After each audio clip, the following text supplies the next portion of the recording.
Pass straight punch with inner core probe through meniscal tear. Make a 1 cm skin incision near the first straight punch, then close the punch in the incision.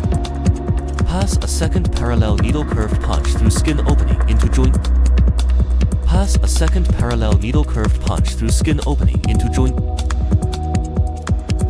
Rotate thread passer to accept second curved punch.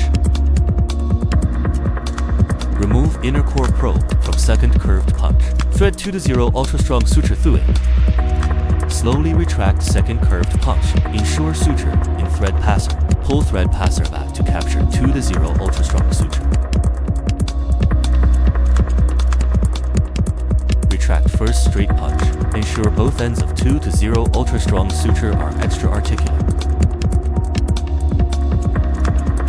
Tie suture directly to subcutaneous joint capsule.